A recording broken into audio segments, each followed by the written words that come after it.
In gardening, I don't know if you've noticed it, but there's no shortage of people out there who like to make it more complicated.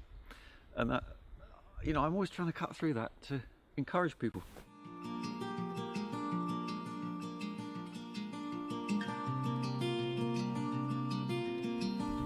Hello and a very warm welcome back to Hugh's Nursery. I'm here with Charles Dowding, who's a bit of a pioneer when it comes to growing amazing veg using his no-dig style. So where in the world are we? We're at Acre's quarter-acre market garden in southwest England, Somerset, Zone 8B climate, and it's where I produce a lot of vegetables and salads for sale locally, just 4 miles away. And I also use this garden as a fantastic place for teaching and writing and experimenting. Now, I'm sure a lot of you have seen his YouTube channel, and if you haven't yet, check it out. He's got a whole wealth of books as well to do with no dig, and I'm hoping that this video will inspire you and show you a different way of growing your own veg, and maybe see why you should grow it this way. This is my dig no dig experiment or trial, where 2 beds side by side, exactly the same size. I put the same amount of compost in each bed. The only difference is this one, the soil is dug and I incorporate the compost as I dig the trenches, and this one I simply put the compost on top. So same compost, dug, no dig. And the crops, they have exactly the same plantings in each bed. The main difference is probably that there's not much difference. You know, one struggles to see if you didn't know which is which, except that here I've spent 3 hours digging and probably an extra half hour at least weeding. A lot more weeds grow in the disturbed soil compared to no dig. And everything you can see here is second crops apart from the parsnip. So it's very intensively cropped here, and already I've had in harvest 58 kilos from the dug bed and 63 from the no dig bed. So from this 5 foot wide, 16 foot long bed, already this year we've had over 60 kilos, and there's another 40 to come, I would say. Chicories, celery, beetroots, French beans, parsnips. Beyond the parsnips there's kale, cucumbers cropping at the moment, endive and carrots at the far end. So everything except parsnips, second crop. So that's another little thing that's been very nice about this trial, where I'm weighing all the harvests. It's given an idea of the incredible potential for productivity with using compost more than anything, because obviously that's dug and that's no dig. But the no dig trial over 11 years now is about 5% ahead in terms of yield. The great thing about compost it's for feeding soil, and this is where a lot of confusion arises, because we're so used to hearing about fertilizers to feed plants, and unconsciously I think a lot of gardeners have absorbed that as a statement of fact, if you like. And if you think instead of compost as a soil food that's there for the longer term, and the nutrients in compost are not leached by rain, so they stay there until a combination of temperature being correct, roots starting to grow, looking for food, and then them allying with the fungi in the soil, among other things like mycorrhizal fungi, which if you don't dig are not disturbed, so they're there in much greater force and ready to help plants to grow. And if you're not used to no dig, this can seem strange, I think, because you're putting your seeds and plants into soil that seems firm, which is fine. Firm is not the same as compact, by the way, that's another story really, but firm soil is good. And like my beds here, I'm happy to walk on them if I need to, or to cross over to the other side, whatever. It doesn't compact the soil, you know, it's all firm anyway. So plant seeds, roots are going into the firm soil, and they can explore. There's enough channels made by soil life because the soil has been fed and maintained by the surface mulch or compost, and growth is very abundant. Well, as you can see from the pictures of my garden here. Composting here is simple because we have a lot of ingredients, so it'll be different for you if you don't have so much stuff coming in all the time. But if you do have a little and often addition to a compost heap, which in most domestic gardens would want to be a lot smaller than this, because this size here takes all of my huge garden's waste, plus all the coffee grounds and other bits and bobs we managed to accumulate from elsewhere, including like cardboard. And so it's mixing green and brown, roughly equal proportions. So this is clearly a brown, and then underneath here is some grass that was just mowed this morning. I'm feeling it's already warm, so I'm finding with doing this thing and building up layers, we're often getting to temperatures over 60 centigrade, which is clearly pretty hot. That's a hot bath is already 40, so that's hotter than you'd want to put your hand in. And it breaks down reasonably fast, and we do turn it once, only once. And that gives this beautiful compost here, which is 9 months old. I find that on average between 8 and 12 months will give us a nice compost. Not perfect, homemade compost really is, but it's certainly very usable. And of all the composts I use, interestingly, this homemade, the growth is as good as anything. To convert from digging to no dig, it's very simple. Or the way I would do it, or the way I have done it, is just cover the surface with food, basically. Think in terms of how nature works. Everything lands on top, and all soil life is adapted to this way of feeding near the surface. It's not used to the idea of, like compost manure being incorporated. The mistaken thought that way you're getting it into the rooting zone. The rooting zone is actually mostly near the surface. So converting from dig to no dig, just feed your soil at the surface. In the British climate, compost, so you won't be building up slug population, and the soil life will increase. There's some there always already, and your soil will get healthier and healthier. Weeds are the tricky part, and I think that's what can put people off sometimes is with no dig. It is actually quite simple if you're a digger, say, to turn the sod over and you bury your weeds and you've got clean soil. But of course what you then have is lots of weeds germinating because you brought out all those weed seeds. I look on soil as a living organism, and if you think like the analogy is with people too, if we're disturbed, we want to recover. Soil, when disturbed, needs to recover, and it does it with weeds. So undisturbed soil tends to grow less weeds, but you've still got the problem, how do you get rid of the initial weed burden, particularly if it's, say, nasty perennial weeds, or I shouldn't say nasty, but weeds that keep regrowing vigorous. And this garden here, my garden, was full of perennial weeds when I arrived 4.5 years ago. Buttercup, dandelion, particularly patches like where the greenhouse is, that was almost solid couch grass. There was quite a bit of bindweed, field bindweed beyond the greenhouse.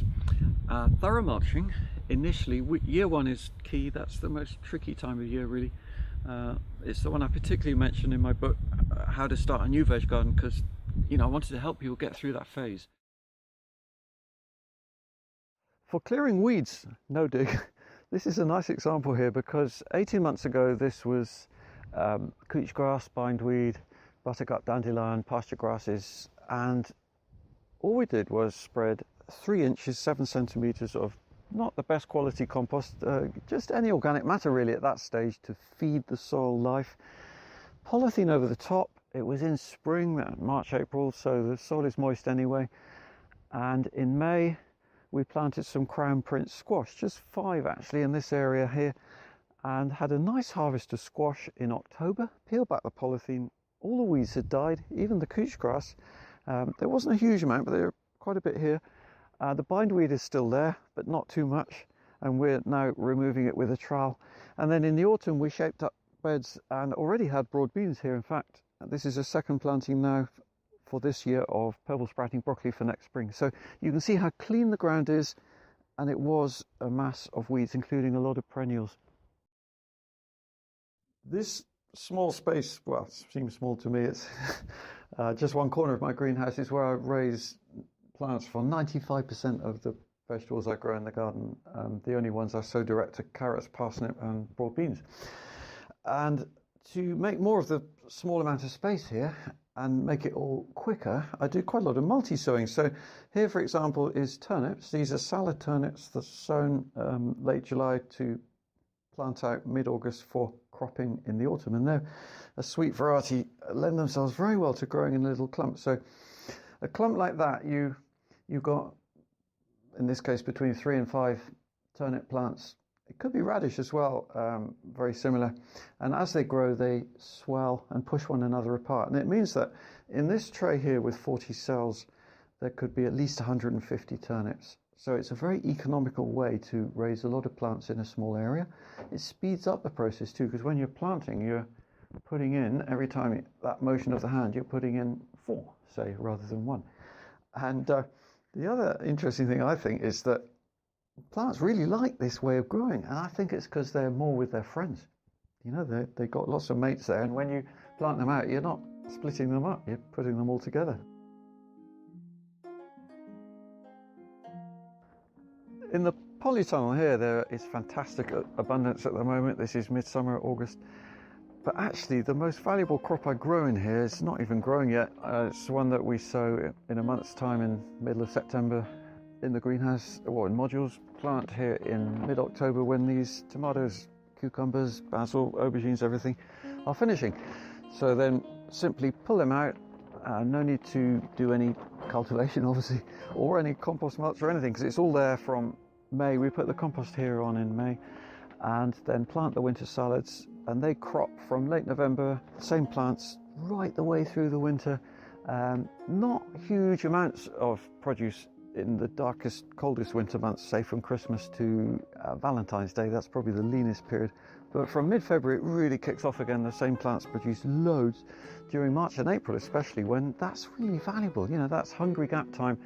Greens at that time of year, fresh greens, are especially precious and nutritious too. At the end of winter, we're all feeling a bit low, and it's a great health tonic. This part of the garden is 300 square meters. It's about a 1/15 of an acre. It's quite a small area, a huge amount of food coming off. Like here at the moment, we're cropping lettuce. So these lettuce plants we've picked 4 times already, and we keep taking the outer leaves. We harvested these this morning, for example. And then here I'm running a trial where I've got 3 strips going up to the apple trees at the far end, where one of the strips I fork the beds once a year and grow the same crops next to it on no dig. And comparing those two, and interestingly, in 3 years of doing that, the forked soil has not grown as many vegetables as the no dig with the same compost. And everything you can see there, from the cabbages down, again, is second crop. So the cabbages are after broad beans, for example. And then the beans here, these are runner beans and borlottis, and we don't pick them in the summer. So they're getting bigger and fatter all the time. Here is an unfortunate thing, that something I've had to do recently, is put mesh over leeks. It didn't used to be the case, but in our part of the world we have leek moth, and that just for another couple of weeks now, until the end of August, I'll keep this cover on the leeks so that the pest can't get in there. And then this part of the garden we're coming to now is mostly perennials. So asparagus, for example, no dig asparagus works really well. No need to dig the soil in the beginning. Simply, you need to make a hole for sure to put your crown in, and I planted crowns here 4.5 years ago, and we've been picking for 2 springs already. And then I have some perennial, some fruit bushes, and an interesting plant there further along is the perennial kale. So that's a variety called Taunton Dean, and those plants are 2 years old, and as long as I can keep pigeons off them in the winter, they will keep on producing. And just at the end of this strip is a beautiful raspberry called Joan J, which I've been growing here. This is its 2nd summer, planted last February, and it's a really nice raspberry because it's a primo cane, so you cut it to the ground in the winter. Everything is fruiting on new growth this spring. No support given, as you can see, so that makes it easier. The canes do not have thorns, and the fruit are particularly large and luscious. Something I love to encourage in gardeners is a bit of a sense of adventure, and not feeling that you have to do everything by the rule book. For sure there are paradigms, there are scenarios that you need to follow. I hesitate to call them rules, actually. I don't know what an alternative word would be, but you know, there are certain parameters you've got to respect, but beyond that there's a massive room for everybody to do things slightly differently, and do feel that you can have a go. In my work, I'm always encouraging readers and viewers to understand the principles of what they're doing, so that when they are gardening themselves, when you're gardening, a wonderful thing about gardening is things happen. You know, weather is probably the number one. You never know from one season what it's going to do, and you've got to be ready to adapt a bit. So you can't always sort of it's not like working in a factory and you just know what's going to how the machine is going to go, kind of thing. You have got to understand a bit how you might react if things happen, different methods of watering or mulching or feeding plants with compost or whatever it might be.